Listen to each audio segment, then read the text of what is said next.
मंडळी सकाळ होते, रात्री लावलेला अलाराम वाजतो. लगबगीने ऑफिसला जाण्याची तयारी सुरू होते. इस्त्रीचे फॉर्मल कपडे, चकचकीत शूज घालून गडी ऑफिसला निघतो. ऑफिसला पोहोचतो तर तिथे हजारो जणांची दांदल उडालेली दिसून येते. मग हाच गडी काळजीपोटी कंपनीतल्या मित्रांना विचारपूस करायला लागतो. तेव्हा त्याला समजतं की सगळ्यांच्या फोनवर सकाळीच एक ईमेल आलाय, यू आर फायर्ड. त्यानंतर सगळ्यांच्याच पायाखालची जमीन हादरून जाते. मंडळी, अशीच काहीशी घटना घडली एका टेक कंपनीमध्ये, जिचं नाव आहे ओरॅकल. माध्यमांच्या माहितीनुसार जगातले सुमारे 30,000 लोकांना या कंपनीने एका रात्रीत नारळ दिलाय. तर भारतातल्या 12,000 नोकरदारांच्या आयुष्यावर गदा आली आहे. यातली सगळ्यात आश्चर्याची गोष्ट अशी आहे की या सगळ्यांना ईमेल सकाळी 6 वाजता आला, तेही कुठल्या वॉर्निंग शिवाय किंवा कुठल्याही प्रिपरेशन शिवाय. त्यामुळे या कर्मचाऱ्यांमध्ये अचानक भीतीचं वातावरण पसरलेलं दिसतंय. पण मंडळी, ओरॅकल या कंपनीने नोकरदारांना अचानक का काढलं? ही ओरॅकल कंपनी काय आहे याबद्दलची सविस्तर माहिती आपण या व्हिडिओच्या माध्यमातून जाणून घेणार आहोत. नमस्कार मित्रांनो, स्वागत आहे तुमचं आपल्या लाडक्या मराठी जोश कट्टावर. जागतिक तंत्रज्ञान क्षेत्रात सध्या एका मोठ्या भूकंपाने सगळ्यांचं लक्ष वेधले. जगातल्या दिग्गज सॉफ्टवेअर कंपनी असलेल्या ओरॅकलने अत्यंत धक्कादायक निर्णय घेत आपल्या सुमारे 30,000 कर्मचाऱ्यांना कामावरून कमी केलंय. विशेषतः भारतासाठी ही बातमी अत्यंत चिंताजनक आहे, कारण या कपातीचा सगळ्यात जास्त फटका भारतीय कर्मचाऱ्यांना बसला असून जवळपास 12,000 भारतीयांनी आपल्या नोकऱ्या गमावल्यात. या घटनेचं गांभीर्य इतकं आहे की कर्मचाऱ्यांना कोणतीही पूर्वसूचना न देता एका रात्रीत ईमेलद्वारे त्यांना कामावरून काढल्याचं सांगण्यात आलंय. पहाटे 5 ते 6च्या सुमारास जेव्हा लोक झोपेतून जागे झाले, तेव्हा त्यांच्या इनबॉक्समध्ये तुम्हाला कामावरून काढत आहोत असा निरोप देणारा ईमेल पडला होता. त्यामुळे अनेक वर्षापासून कंपनीला आपले रक्त आटवून योगदान देणाऱ्या कर्मचाऱ्यांसाठी हा एक मोठा मानसिक धक्का ठरलाय.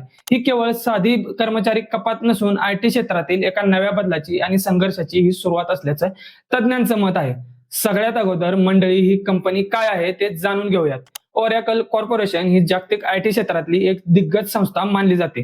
तिची स्थापना 1977 मध्ये लॅरी एलिसन, बॉब मायनर आणि एड ओट्स यांनी केली होती. सुरुवातीला सॉफ्टवेअर डेव्हलपमेंट लॅबोरेटरीज या नावाने सुरू झालेली ही कंपनी आज डेटाबेस, सॉफ्टवेअर आणि क्लाउड इंजिनिअरिंग मध्ये जगातली सगळ्यात मोठी कंपनी बनली आहे. ओरॅकलच्या यशाची खरी सुरुवात त्यांच्या क्रांतिकारी रिलेशन डेटाबेस म्हणजे RDM BMS मुळे झाली, ज्याने व्यवसायांना प्रचंड प्रमाणात माहिती साठवण्याची आणि ती अत्यंत वेगाने शोधण्याची क्षमता दिली. 1980च्या दशकात कंपनीने स्ट्रक्चर्ड क्वेरी लँग्वेजचा व्यावसायिक व्यापार करून आयटी उद्योगात आपली मक्तेदारी निर्माण केली. आज ओरॅकल केवळ डेटाबेस पुरती मर्यादित नसून क्लाउड इन्फ्रास्ट्रक्चर, इंटरप्राइजेस प्लॅनिंग आणि जावा सारख्या प्रोग्रामिंग लँग्वेजचं मालक देखील आहे, जे त्यांनी 2010 मध्ये सन मायक्रो सिस्टीमच्या खरेदीनंतर आपल्या ताब्यात घेतले होते. त्यासोबतच 2026च्या आर्थिक वर्षातील आकडेवारीनुसार ओरॅकलने $553 अब्ज भविष्यातील ऑर्डर बुकसह स्वतःला एका नव्या उंचीवर नेऊन ठेवले. कंपनी सध्या आपल्या पारंपरिक सॉफ्टवेअर व्यवसायातून पूर्णपणे क्लाउड आणि AI कडे वळते. विशेषतः मायक्रोसॉफ्ट आणि अमेझॉन सारख्या कंपन्यांशी स्पर्धा करण्यासाठी ओरॅकलने स्वतःची अवाढव्य डेटा सेंटर उभारलेत. 2026च्या सुरुवातीला त्यांनी ओपन AI सोबत स्टारगेट सारख्या प्रकल्पात मोठ्या AI डेटा सेंटर बांधणीसाठी भागीदारी केली होती, ज्यासाठी अब्जावधी डॉलरची गुंतवणूक केली जाते. ओरॅकलचं मुख्यालय टेक्सासमधील ऑस्टिन येथे असून जगभरातील लाखो कर्मचारी आणि शेकडो डेटा सेंटरच्या माध्यमातून ही कंपनी जगातील मोठ्या बँका, सरकारी संस्था आणि हेल्थ केअर क्षेत्रातील माहितीचं व्यवस्थापन करते. लॅरी एलिसन यांच्या दूरदृष्टीमुळे ओरॅकल आता केवळ सॉफ्टवेअर विकणारी कंपनी न राहता जागतिक AI क्रांतीला लागणारी ताकद पुरवणारी एक महाशक्ती बनण्याच्या मार्गावर आहे. त्यामुळे त्यांची वार्षिक कमाई $90 अब्ज टप्प्याकडे वेगाने कूच करते. पण मंडळी, ह्याच अशा बलाढ्य कंपनीकडे सध्या कामगार कपात झाल्यामुळे सगळीकडे चिंतेचं वातावरण पसरायला लागले. या कपातीमागे असलेली 5 प्रमुख कारणं अत्यंत महत्वाची आहेत आणि ती आजच्या बदलत्या जागतिक अर्थव्यवस्थेचे चित्र स्पष्ट करतात. त्यातलं पहिलं आणि सगळ्यात महत्वाचं कारण म्हणजे AIचा वाढता प्रभाव.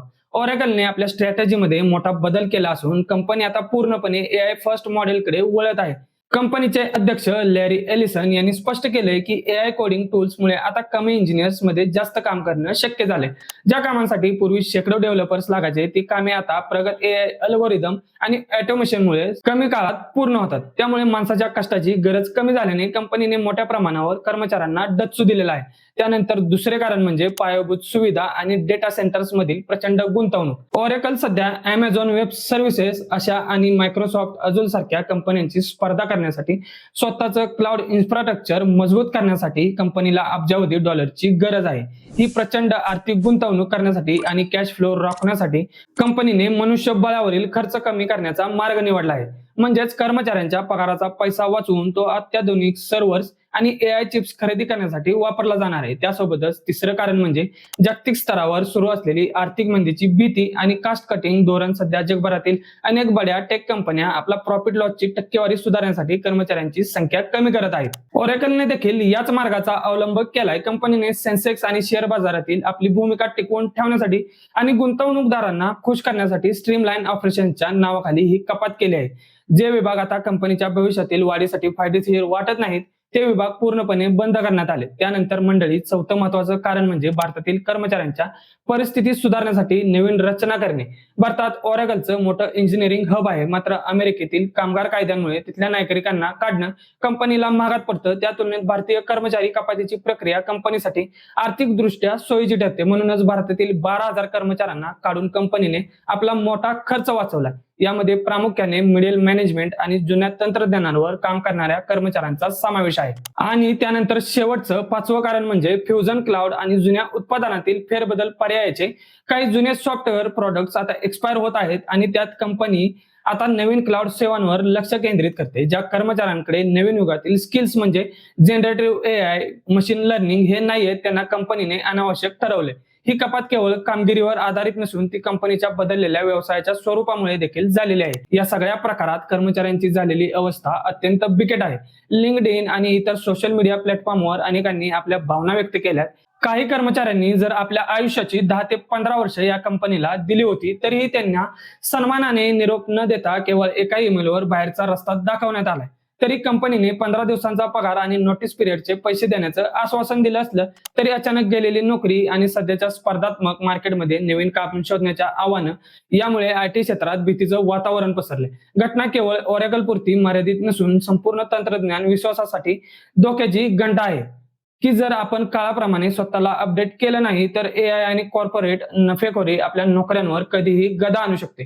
त्यासोबतच आगामी काळात आणखी एका अशाच फेरीची शक्यता वर्तवली जात असल्यामुळे कर्मचाऱ्यांमध्ये अस्थिरतेचं सावट कायम आहे. बाकी मंडळी, Oracle कंपनीच्या निर्णयावर तुमचं मत काय आहे? तुमच्यापैकी कोणी या कंपनीमध्ये कामाला होतं का? याबाबत आम्हाला कमेंट करून नक्की सांगा. आणि हो, अशाच माहितीसाठी आपल्या आवडत्या मराठी जोश कट्टाला सबस्क्राईब करायला विसरू नका. जय हिंद, जय महाराष्ट्र.